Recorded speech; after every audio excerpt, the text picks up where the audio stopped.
The second chapter for today, the Crystal Garland of Daily Practice, focuses on mahamudra. And in this one, the structure is a little bit different. We don't have the question and answer approach that are in some of the other chapters in this text. But it's rather more of a narrative kind of a structure, and it begins by talking about the three parts of the instruction. And so we have instruction in settling, instruction in stabilizing, and instruction on perfecting stability. Again, I won't be reading other than just small sections and a few comments on this as well.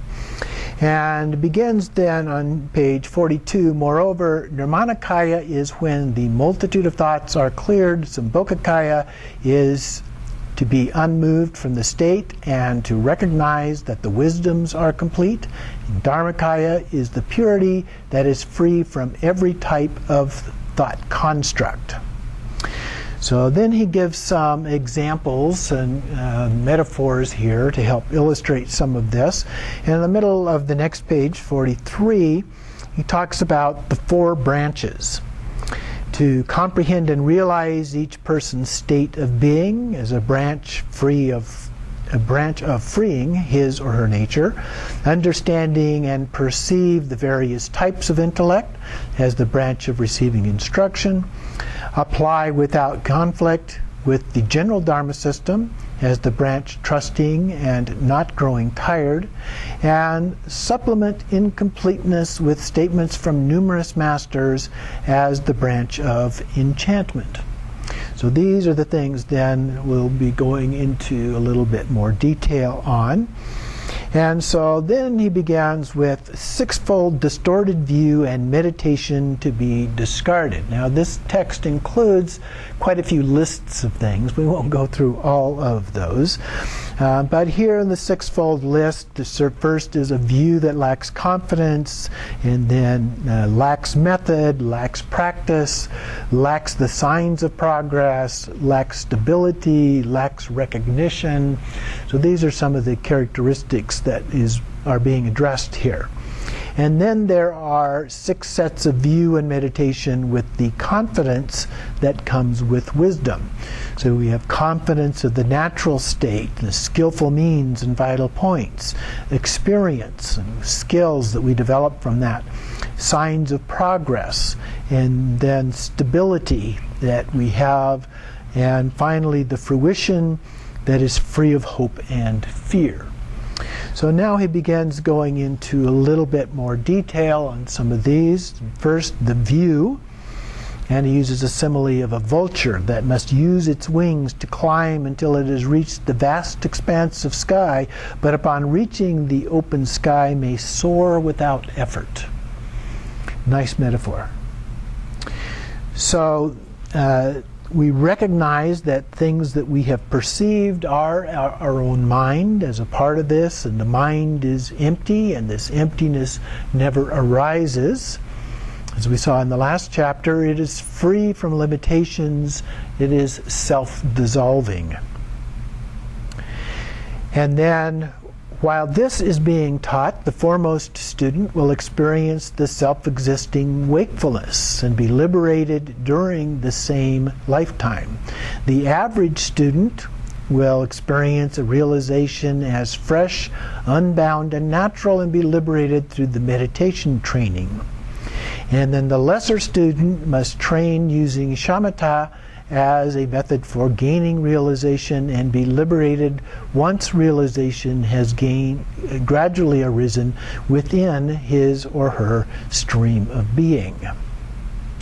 So the next one is the meditation training, which he compares to being like strong glue that where a fly becomes permanently stuck.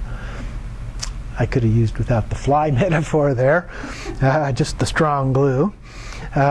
So you stick to the meditation experience without interruption. The key points that we look at are body, speech, and mind. So we gather your mind within your body at the level of your heart. You cease every moment of mind and mental events and just settle, relax in that state. and apply the 3 kaya gazes. We'll look at the gazes a little later. And then the nature of mind just as it is, awake, empty, and alive. So continuing on page 46, we let our attention remain undistracted. And gives a comparison here as the flow of a river, vigorous as a master, the archer releasing his arrow with balanced concentration. And we are free from attachment and reference point. We're soaring and open and remain as an expansive evenness. So between sessions, he says that we should exert ourselves in expounding the teachings on cause and effect. I think what he's referring to here is studying and contemplation on those. And then we support them with the sutras and the tantras. So as we study, we find support in other kinds of texts. We use examples and retell the lives of accomplished masters and other stories to inspire trust and delight. Now this could also apply, his expounding could also apply here to the ones that he was talking to, such as Togal, and referring to her to then share these things with others. At the end of the session, while still at ease, when you have refreshed yourself, end of the session while still at ease, never while uncomfortable. So you want to complete it with a good sense of ease and a nice state of peace, inner peace, and so forth, rather than going clear to the point where you become uncomfortable with that. So ending the session while it is good causes one to later joyfully take up the practice again, and qualities will continue to develop. So that's one of the reasons for keeping the practices somewhat short, concise.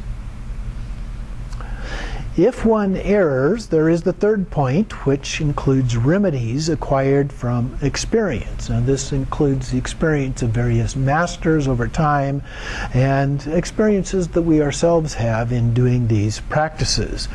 And so he lists quite a few here, things like dullness, agitation, and lethargy that are faults.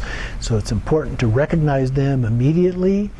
If there's dullness, arouse yourself, collect yourself when you're distracted, soften the breathing when you're agitated. So these faults come from failing to remain in stillness and clinging to effort rather than just relaxing with ease. Sessions that are too long can also be an issue. Then he goes into a little bit more detail. We won't go into all these details, but certainly you can read these on dullness and lethargy.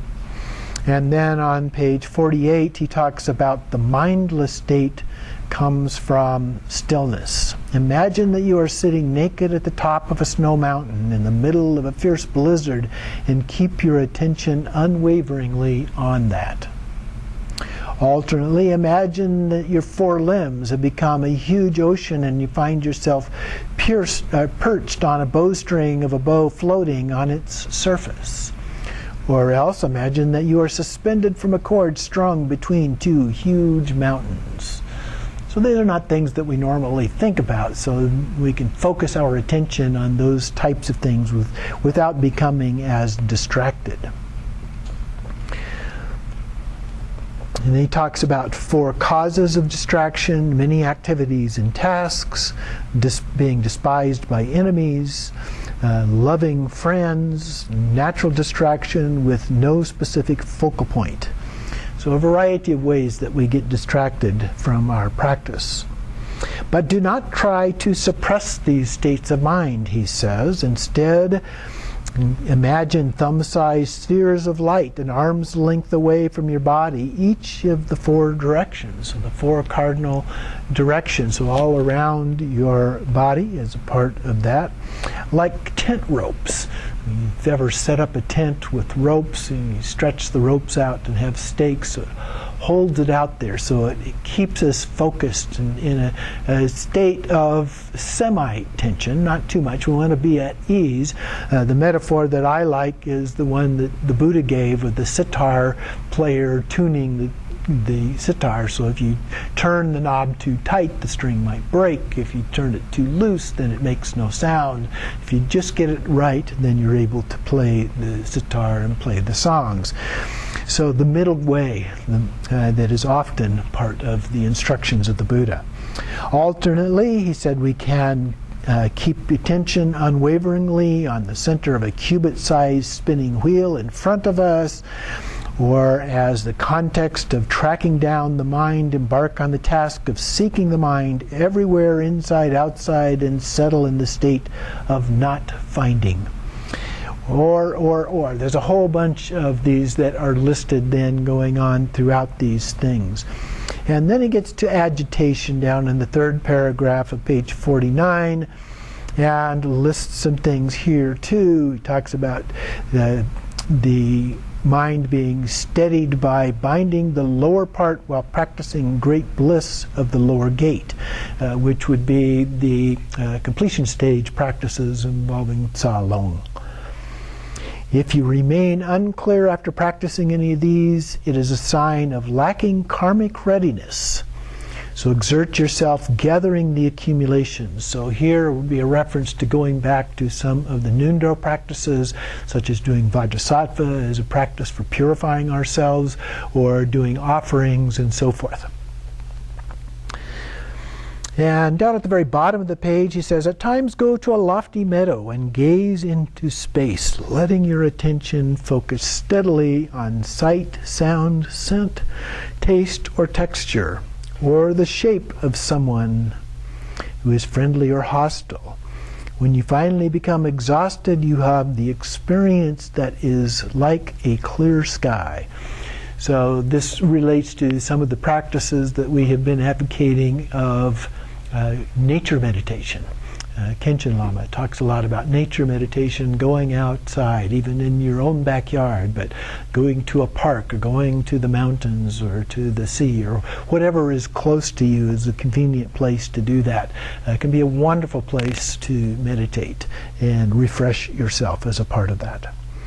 Generally speaking, he continues, a person with predominance of wind should not meditate in a windy place, or a predominance of phlegm should not meditate in a shady place, and someone with suffering from bile disorder should avoid meditating in the sun.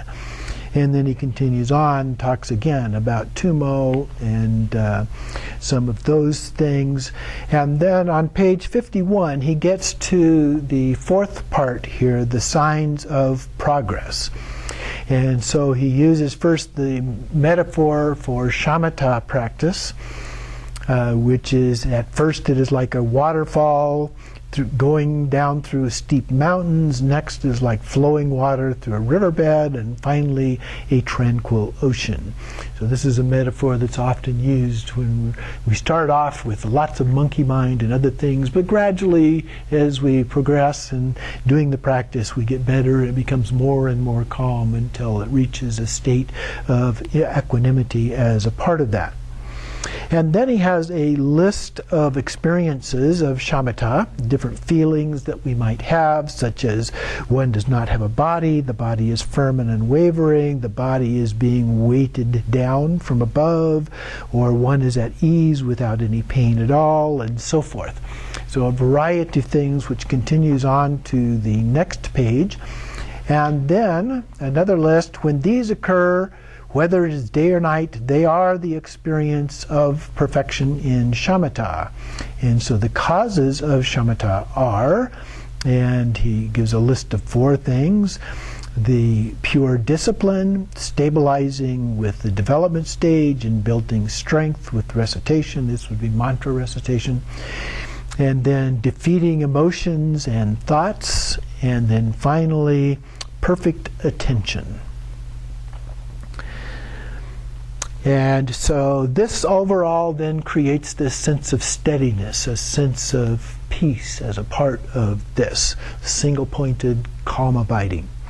And so these, he says, in brief, were the Nirmanakaya instructions of the true Dharma to clear the multitude of thoughts from the mind and to pacify any concepts due to believing in a solid reality.